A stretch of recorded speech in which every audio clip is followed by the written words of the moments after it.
Hey, hello everyone. Welcome back to We Learn English Easily. So today again we are here with a new chapter, and our today's chapter is from class 4th book English Feru, chapter number 6, The Parrot Who Wouldn't Talk. Okay? But before starting the chapter, let's understand the meaning of the title. The Parrot Who Wouldn't Talk means वो तोता जो नहीं बोलेगा. Okay so इस chapter में हम बात करने वाले हैं एक तोते की जिसको उसकी मिस्ट्रेस बहुत ज़्यादा बोलना सिखाने की कोशिश करती है, लेकिन वो पैरट बोलता ही नहीं है और एट लास्ट वो बोलता है और साथ ही में जो उसकी मिस्ट्रेस जिन शब्दों से उसको चिढ़ाती थी वही सेम वर्ड्स वो पैरट भी रिपीट करता है. तो चलिए, कहानी बहुत ही इंटरेस्टिंग है. चैप्टर की शुरुआत करते हैं. यू आर नो ब्यूटी, तुम सुंदर नहीं हो. कांट टॉक, बात भी नहीं कर सकते. कांट सिंग, गाना भी नहीं गा सकते. कांट डांस, और नाच भी नहीं सकते. विद दीज वर्ड्स, इन शब्दों से aunt Ruby would taunt the unfortunate parakeet. इन्हीं शब्दों से जो आंट रूबी है वो उस बेचारे अभागे परकीत इट मीन्स तोते को हमेशा चिढ़ाती रहती थी, उसे टोंट मारती रहती थी. हु ग्लेयर्ड मोरोसली एट एवरीवन, जो एकदम निरस होकर सबकी तरफ देखता रहता था. फ्रॉम हिज ऑर्नामेंटल केज, अपने उस केज से. At one of the end long veranda of granny's bungalow in north India, जो ग्रैनी है उनका एक बंगलो है नॉर्थ इंडिया में. उस बंगलो के बरामदे में उस पैरट का या हम कहें उस परकीत का केज लगाया हुआ है और वो अपने केज के बार में से सबकी तरफ एकदम निरस होकर या हम कहें सैडली दुखी होकर देखता रहता है. इन दोज डिस्टेंट डेज, उन दिनों में ऑलमोस्ट एवरीवन, लगभग सभी इंडियन और यूरोपियन, चाहे वो इंडियन हो या यूरोपियन हो, कैप्ट अ पैरट और परकीत और love bird as some of the smaller ones were called. सब लोग ही पैरट, परकीत या लव बर्ड, जो कि छोटे उनके बेबीज होते हैं, उनको कहा जाता है, रखते. Times these birds became great talkers, और कभी कभार तो ये जो पैरट्स हैं या ये बर्ड्स हैं ये बहुत बड़े बातूनी बन जाते थे. और रैदर मिमिक्स, और साथ ही में मिमिक्री भी करने लग जाते थे. And would learn to recite entire mantras, और साथ ही में सारे मंत्रों का उच्चारण करना सीख जाते थे. रिलीजियस चैंट्स, और साथ ही में जो धार्मिक मंत्र हैं उनका भी. एडमोनिशंस, इट मीन्स चेतावनियाँ to the children of the house, और साथ ही में घर के बच्चों को चेतावनियाँ भी देने लग जाते थे. सच एज, जैसे कि पढ़ो बेटा पढ़ो. स्टडी चाइल्ड स्टडी मीन्स पढ़ो बेटा पढ़ो. और the benefit of boys like me, और ये जो मंत्र हैं उसके, ये मुझ जैसे लड़कों के लिए बहुत ज़्यादा काम आते हैं. जैसे डोंट बी ग्रीडी, लालची मत बनो, लालची मत बनो. These expression were of course picked by the parrot over a period of time. और ऐसे जो एक्सप्रेशंस हैं या ऐसे जो शब्द हैं जो ये पैरट्स बोलना सीखते, वो ऑब्वियस सी बात है कुछ समय के बाद ही सीखते, क्योंकि जब उनको सिखाया जाता तभी तो वो बोलना शुरू करते. After many repetition by some member of the household, घर के ही किसी व्यक्ति के द्वारा जब बहुत बार इनका दोहरान करवाया जाता. Who had taken on the task of teaching the bird to talk, जो भी घर का सदस्य है पैरट को या उस बर्ड को बोलना सिखाने का काम लेता, उसी का काम होता कि वो उन शब्दों को या उन मंत्रास को बार बार दोहरान करे ताकि वो बर्ड जो है वो बोलना सीख जाए.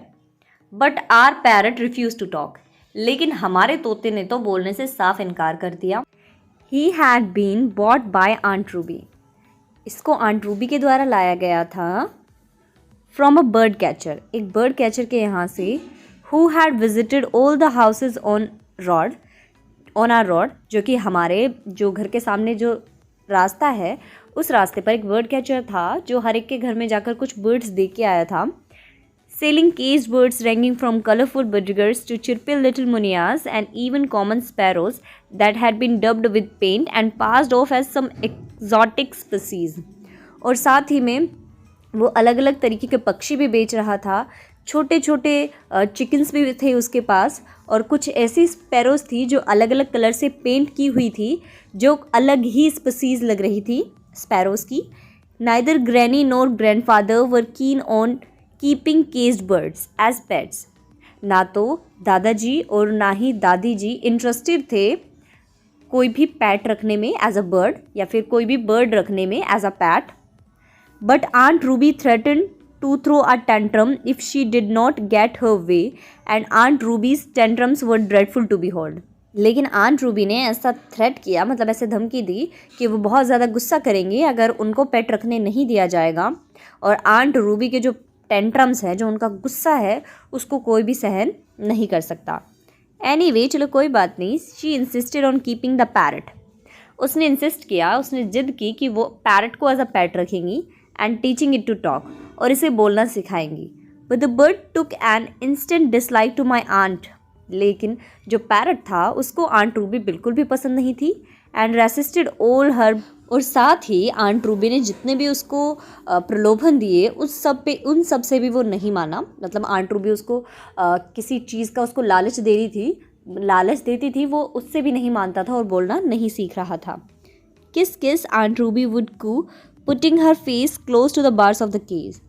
आंट रूबी जो है वो अपना गाल केज के बार्स के बाहर रखती और उसको कहती किस किस, but the parrot would back away. लेकिन जो पैरट है वो वापस अपने पिंजरे में चला जाता. Its beady little eyes getting even smaller with anger. और उसकी छोटी सी आंखें गुस्से से और ज़्यादा छोटी हो जाती at the prospect of being kissed by aunt Ruby, कि उसे आंट रूबी को किस करना पड़ जाएगा या फिर आंट रूबी उससे किस कर लेंगी. इस बात का उसे बहुत ज़्यादा गुस्सा आता था और उसकी आंखें जो हैं वो और ज़्यादा छोटी हो जाती थी. एंड ऑन वंस ओकेजन, और एक बार क्या होता है, it lung forward without warning. ये आंट रूबी के पास आगे की ओर झुक जाता है, वो भी बिना किसी वार्निंग के. And knocked my aunt spectacles off her nose. और आंट रूबी का जो चश्मा है उसको उसके नाक से उतार कर गिरा देता है. मतलब वो अपनी चोंच मार देता है वहाँ पे, और जिसकी वजह से आंट रूबी का जो चश्मा है वो उनके नाक से गिर जाता है. आफ्टर दैट, लेकिन उसके बाद से आंट रूबी गेव अप हर एंडियरमेंट्स. आंट रूबी ने उसे प्यार करना छोड़ दिया एंड बिकेम क्वाइट होस्टाइल, और बिल्कुल अनफ्रेंडली हो गई टूवर्ड्स द पुअर बर्ड, उस बेचारे पक्षी की तरफ. Making faces at it and calling out can't talk, can't sing, can't dance. उसकी तरफ चेहरे बनाती और कहती कि तुम बोल नहीं सकते, ना गा सकते हो, ना नाच सकते हो. एंड अदर नेस्टी कॉमेंट्स, और साथ ही में और भी बहुत खराब कॉमेंट्स करती. It fell upon me when then 10 years old. अब ये सब मुझ पर आ गया और उस वक्त मैं 10 वर्ष का था. टू फीड द पैरट, कि मुझे उस पैरट को खाना खिलाना है. And it seemed quite happy to receive green chillies and ripe tomatoes from my hands. और मुझे ऐसा लगता था कि उसे मेरे हाथ से हरी मिर्चियाँ और पके हुए टमाटर खाना अच्छा भी लगता था. These delicacies being supplemented by slices of mangoes. और वो और भी ज़्यादा खुश हो जाता जब मैं उसे अपने हाथ से आम के स्लाइसेस खिलाता. For it was when the mango season, और ये सिर्फ तब तक रहता जब तक आम का सीज़न रहता. This also gave me an opportunity to consume a couple of mangoes while feeding the parrot. और इससे मुझे भी मौका मिल जाता कि जब मैं उस पैरट को खिला रहा हूँ तो मैं भी थोड़े मैंगोज खा पाता.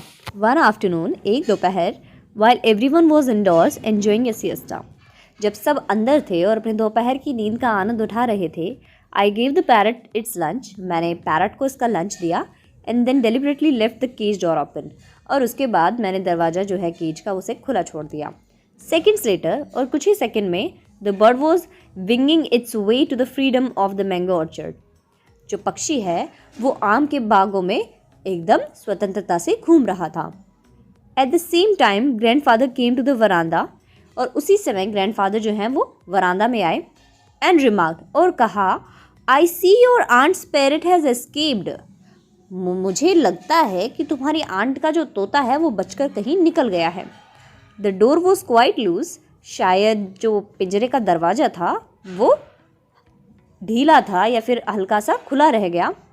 I said with a shrug, मैंने कंधे उचकाए और कहा कि शायद दरवाज़ा जो है वो ढीला रह गया होगा, ठीक से बंद नहीं हुआ होगा. Well I don't suppose well we see it again. अब मुझे लगता है कि हम इस तोते को दोबारा तो कभी देख पाएंगे नहीं. Aunt Ruby was upset at first. Aunt Ruby पहले तो बहुत दुखी होती है. And threatened to buy another bird, और हमें धमकी देती है कि वो दूसरा बर्ड ले आएंगी. We put her off by promising to buy her a bowl of gold fish. और हमने उनको कैसे भी शांत किया ये कहकर कि हम उनके लिए एक पूरा बाउल लेकर आएंगे गोल्डफिश का। But goldfish don't talk, she protested. लेकिन उसने विरोध किया और कहा कि गोल्डफिश बातें नहीं कर सकती। Well neither did your bird, said grandfather. तो दादाजी ने कहा कि तुम्हारा पक्षी भी कौन सा बातें ही करता था। So will get you a gramophone, हम तुम्हें एक बाजा ला देंगे। You can listen to Clara Cluck all day, तुम क्लारा क्लक सुन पाओगे पूरे दिन। They say she sings like a nightingale, और उन्होंने कहा कि वो एक कोयल की तरह गाती है। I thought we would never see the parrot again, मुझे लगता है कि अब हम इस तोते को दोबारा कभी नहीं देख पाएंगे। But it probably missed it's green chillies, लेकिन शायद इसने अपनी हरी मिर्चियाँ बहुत ज़्यादा मिस की होंगी। Because of few days later, क्योंकि कुछ ही दिनों के बाद, I found the bird sitting on the veranda railing, मैंने पाया जो पक्षी है वो वरांदा की रेलिंग पे बैठा हुआ था। लुकिंग एक्सेप्टली एट मी, और ये उम्मीद भरी निगाहों से मेरी तरफ देख रहा था। With its head cocked to one side, और इसका जो हेड था वो एक साइड झुका हुआ था। Unselfishly I gave the parrot half of my mango, और बिना किसी स्वार्थ के मैंने उस पैरट को अपने मैंगो का हाफ पार्ट दे दिया। While the bird was enjoying the mango, और जब वो पक्षी अपना मैंगो एन्जॉय कर रहा था, aunt Ruby emerge from her room, aunt Ruby अपने कमरे से बाहर आती हैं। And with a cry of surprise, और एक सरप्राइज मतलब वो बहुत ज़्यादा अचंभित हो जाती है और ज़ोर से चिल्लाती है, look it's my parrot come back, अरे देखो ये मेरा पैरट है और ये वापस आ गया है। He must have missed me, इसने मुझे बहुत ज़्यादा याद किया होगा। With a loud squawk the parrot flew out of her reach, और एक बहुत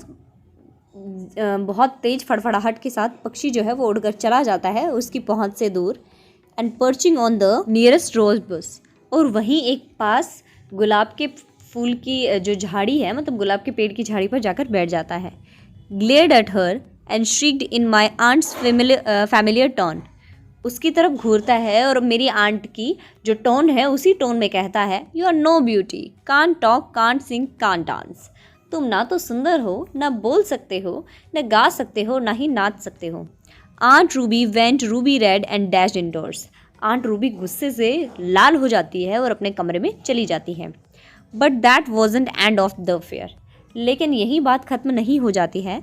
the parrot became a frequent visitor to the garden and veranda, जो पैरट है अब वो एक रोजाना आने वाला आगंतुक बन जाता है उस गार्डन में और वरांदा में।